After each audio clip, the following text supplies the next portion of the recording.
ਲੋਕਾਂ ਨੂੰ ਆਪਾਂ ਜ਼ਿੰਮੇਵਾਰੀਆਂ ਦਿੱਤੀਆਂ ਹੁੰਦੀਆਂ ਆ, ਉਹ ਅਜਿਹੀ ਕਾਰਵਾਈਆਂ ਕਰ ਜਾਂਦੇ ਆ ਵੀ ਬੰਦਾ ਸ਼ਰਮਿੰਦਾ ਹੋ ਜਾਂਦਾ। ਸੈਨ ਹੋਜ਼ੇ ਪੁਲਿਸ ਦੇ ਯੂਨੀਅਨ ਦੇ ਐਗਜ਼ੈਕਟਿਵ ਉਹਨਾਂ ਦੇ ਉੱਤੇ ਹੁਣ ਚਾਰਜ ਲੱਗੇ ਆ ਵੀ ਉਹਨਾਂ ਨੇ ਹੀ ਜਿਹੜੀਆਂ ਨਸ਼ੀਲੀਆਂ ਗੋਲੀਆਂ ਆ ਉਹ ਡਿਸਟ੍ਰੀਬਿਊਟ ਕੀਤੀਆਂ ਹੈਗੀਆਂ ਆ। ਯੂਐਸ ਅਟਾਰਨੀ ਆਫਿਸ ਨੇ ਕੱਲ ਜਿਹੜੇ ਇਹ ਚਾਰजेस ਪੇਸ਼ ਕੀਤੇ ਸੀ ਜੋਐਨ ਸਿਗੋਵੀਆ 64 ਸਾਲਾਂ ਦੀ ਜਿਹੜੀ ਇਹ ਸੈਨ ਹੋਜ਼ੇ ਪੁਲਿਸ ਆਫਿਸਰ ਐਸੋਸੀਏਸ਼ਨ ਦੀ ਜਿਹੜੀ ਐਗਜ਼ੈਕਟਿਵ ਡਾਇਰੈਕਟਰ ਆ ਉਸ ਨੂੰ ਵੀ ਇਸ ਨੇ ਕੱਲਾ ਓਪੀਆਈਡ ਇੱਥੇ ਮੰਗਵਾਏ ਨਹੀਂ, ਉਹਨਾਂ ਨੂੰ ਡਿਸਟ੍ਰੀਬਿਊਟ ਵੀ ਜਿਹੜਾ ਉਹ ਕੀਤਾ ਹੈ। ਅਕਤੂਬਰ 2015 ਤੋਂ ਜਨਵਰੀ ਇਸ ਸਾਲ ਤੱਕ 2023 ਤੱਕ ਇਸ ਨੇ ਇਸ ਧੰਦੇ ਨੂੰ ਜਿਹੜਾ ਇੱਕ ਹਿਸਾਬ ਦੇ ਨਾਲ ਅਪਣਾਇਆ। ਇਨਵੈਸਟੀਗੇਟਰਸ ਜਾਂਚਕਰਤਾ ਨੇ ਜਿਹੜਾ ਇਹ ਪਾਇਆ ਵੀ ਇਹਨੇ ਆਪਣਾ ਪਰਸਨਲ ਤੇ ਵਰਕ ਕੰਪਿਊਟਰ ਦੋਨੋਂ ਹੀ ਇਸ ਦੀ ਵਰਤੋਂ ਕੀਤੀ ਯੂਐਸ ਦੇ ਵਿੱਚ ਇਹਨਾਂ ਓਪੀਆਈਡਸ ਦੀਆਂ ਜਿਹੜੀਆਂ ਗੋਲੀਆਂ ਆ ਇਹ ਨਸ਼ਿਆਂ ਨੂੰ ਫੈਲਾਉਣ ਦੇ ਲਈ।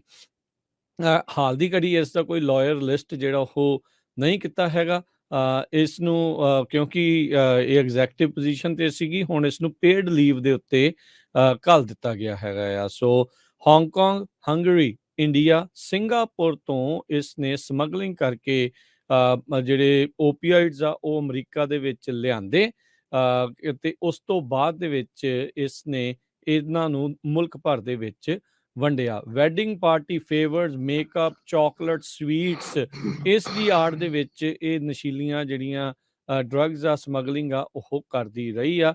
ਅਫੀਸ਼ੀਅਲਸ ਕਹਿੰਦੇ ਵੀ ਅਸੀਂ 2019 ਤੋਂ ਹੀ ਇਹਨਾਂ ਦੇ ਜਿਹੜੇ ਪੈਕੇਜਸ ਆ ਉਹਨਾਂ ਨੇ ਇੰਟਰਸੈਪਟ ਜਿਹੜੇ ਉਹ ਕੀਤੇ ਸੀਗੇ, ਜਿਨ੍ਹਾਂ ਵਿੱਚ ਗੈਰ ਕਾਨੂੰਨੀ ਸਬਸਟੈਂਸ, ਟਰਮਾਡੋਲ, ਟੈਪਨਡੋਲ ਇੱਦਾਂ ਦੀਆਂ ਚੀਜ਼ਾਂ ਜਿਹੜੀਆਂ ਉਹ ਸੀਗੀਆਂ ਜਿਨ੍ਹਾਂ ਦੇ ਹਜ਼ਾਰਾਂ ਹੀ ਡਾਲਰ ਕੀਮਤ ਸੀਗੀ। ਸੋ ਹੁਣ ਜਿਹੜਾ ਹਰਜੋਤ ਸਿੰਘ ਜੀ ਇਹ ਚੰਗੀ ਕਸੂਤੀ ਜਿਹੜੀ ਉਹ ਫਸੀ ਆ।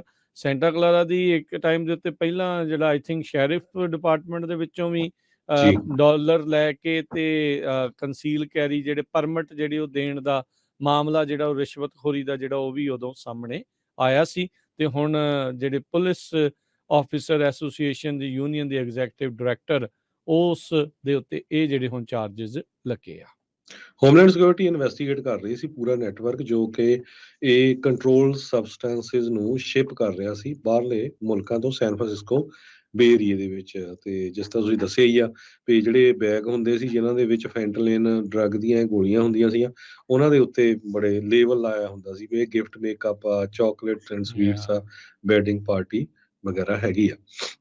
ਅਗਲੀ ਖਬਰ ਕੈਲੀਫੋਰਨੀਆ ਤੋਂ ਆ ਰਹੀ ਹੈ। ਕੈਲੀਫੋਰਨੀਆ ਦੇ ਵਿੱਚ ਪਿਛਲੇ ਮਹੀਨਿਆਂ ਦੇ ਵਿੱਚ ਇੰਨਾ ਜ਼ਿਆਦਾ ਜਿਹੜਾ ਮੀਂਹ ਪਿਆ ਆ, ਇੰਨੀ ਜ਼ਿਆਦਾ ਸਨੋ ਪਈ ਆ, ਇਹਦੇ ਨਾਲ ਜਿਹੜੀਆਂ ਨਵੀਆਂ ਸੈਟੇਲਾਈਟ ਫੋਟੋਜ਼ ਆ ਰਹੀਆਂ ਸਪੇਸ ਤੋਂ ਕਹਿੰਦੇ ਵੀ ਕੈਲੀਫੋਰਨੀਆ ਟੋਟਲੀ ਟਰਾਂਸਫੋਰਮੇਸ਼ਨ ਹੋ ਗਈ ਹੈ ਕੈਲੀਫੋਰਨੀਆ ਦੀ ਡਰਾਈ ਟੂ ਲਸ਼। ਇੱਕ ਟਾਈਮ ਦੇ ਉੱਤੇ ਕੈਲੀਫੋਰਨੀਆ ਦੀਆਂ ਪਹਾੜੀਆਂ ਖਾਸ ਕਰਕੇ ਬੇ ਏਰੀਆ ਵਾਲੀਆਂ, ਲਾਸ ਐਂਜਲਸ ਵਾਲੀਆਂ ਟੋਟਲੀ ਸੁੱਕੀਆਂ ਹੁੰਦੀਆਂ ਸੀ, ਸੁੱਕਾ ਘਾਹ ਹੁੰਦਾ ਸੀ। ਹੁਣ California department of water resource ਦੇ ਡਾਇਰੈਕਟਰ ਕਾਰਲਾ ਨਿਮਥ ਉਹਨਾਂ ਨੇ ਇਹ ਦੱਸਿਆ ਵੀ ਜਿਹੜੀਆਂ ਸੈਟੇਲਾਈਟ ਦੇ ਰਾਹੀਂ ਅਸੀਂ ਨਵੀਆਂ ਪਿਕਚਰਸ ਲਈਆਂ ਉਹਦੇ ਵਿੱਚ ਸਾਰਾ ਕੁਝ ਜਿਹੜਾ ਆ ਗ੍ਰੀਨ ਹੀ ਨਜ਼ਰ ਆ ਰਿਹਾ ਆ। ਤੇ ਜਿੰਨੀਆਂ ਵੀ ਲੇਕਸ ਆ ਉਹ ਆਲਮੋਸਟ ਸਾਰੀਆਂ ਜਿਹੜੀਆਂ ਭਰ ਗਈਆਂ ਹੈਗੀਆਂ।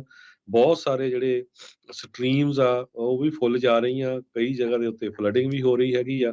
ਸੋ ਕਾਫੀ ਕੁਝ ਜਿਹੜਾ ਆ ਕੈਲੀਫੋਰਨੀਆ 'ਚ ਚੇਂਜ ਹੋ ਗਿਆ ਹੈ।